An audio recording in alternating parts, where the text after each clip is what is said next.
70,000. I want you to try to imagine what 70,000 birds flapping their wings would look like in one place, or if they form some sort of a pattern in the sky.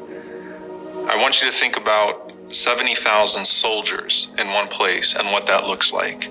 70,000 of a posse or an entourage of human beings that were with you, moving in a singular direction, and you being the focal point of their attention.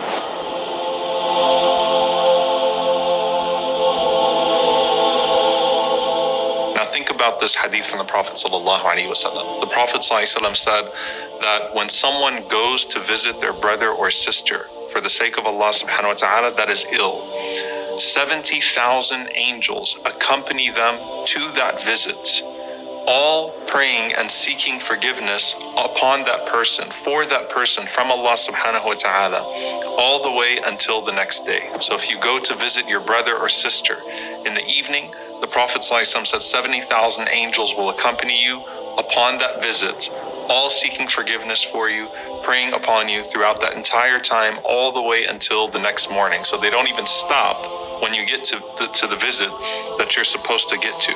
They stay with you till the next day. And if a person goes out in the morning to visit their sick brother or sister, 70,000 angels will accompany you throughout that entire visit, all the way until the evening, seeking forgiveness for you and praying upon you. Think about how incredible that is. And it doesn't stop there. The Prophet ﷺ said, وَكَانَ لَهُ خَرِيفٌ فِي الْجَنَّةِ. And then that person will have a special garden for them promised in paradise. Now this is a mind-blowing hadith, because an entire entourage of malaika, of angels, that are far greater than human beings, far greater than the birds flapping their wings, all seeking forgiveness for you and praying upon you. How do we understand this incredible reward and what it means? Well, for one, you'll find people this day and age that give charity for the sake of Allah subhanahu wa ta'ala. You'll find people doing voluntary fasting. You'll find people that pray qiyam al-layl. You'll find people that do various service initiatives like feeding the poor and things of that sort.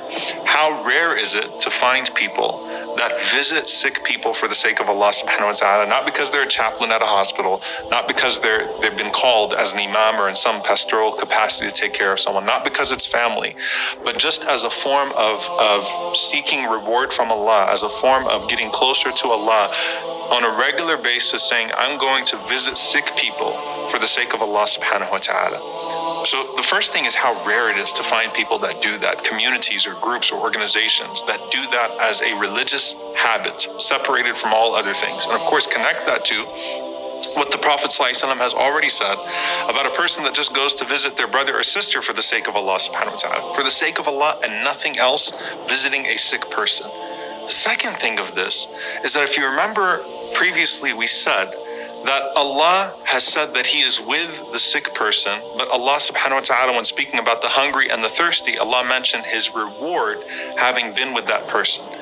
And the number 70,000 is significant in that regard. The Prophet ﷺ said that every day, as he had seen on his journey of Al-Isra wal-Mi'raj, on his ascension, every day 70,000 angels visit Al-Bayt al-Ma'mur, which is right above the Kaaba, the frequently visited home, and they make tawaf around that and they never return. 70,000 enter every single day as they visit the house of Allah subhanahu wa ta'ala, or they visit the equivalent of the house of Allah subhanahu wa ta'ala, the Kaaba, that exists for us in the form of Al-Bayt al-Ma'mur. And so some of the scholars connected it to that. It's because the sick person has such a special position with Allah subhanahu wa ta'ala in those moments, so much so that it's like Allah subhanahu wa ta'ala is with them. The reward is so incredible that 70,000 assigned angels would come to accompany you on that visit because of how special it actually is.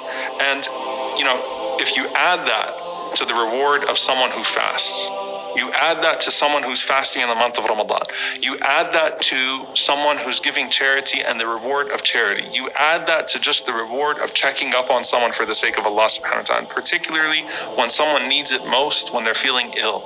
And you think about how incredible that reward is. And there's something else that's special about this, which is كَانَ لَهُ خَرِيفٌ فِي الْجَنَّةِ, that they have a special garden in Jannah. If you remember previously, Allah has promised that person who is ill that if Allah subhanahu wa ta'ala takes them, if they pass away as a result of that illness, they have a special garden in Jannah. And so, just like when you make dua for your brother and sister, the angel says, Ameen wa laka bimithlihi, Ameen, and for you as well.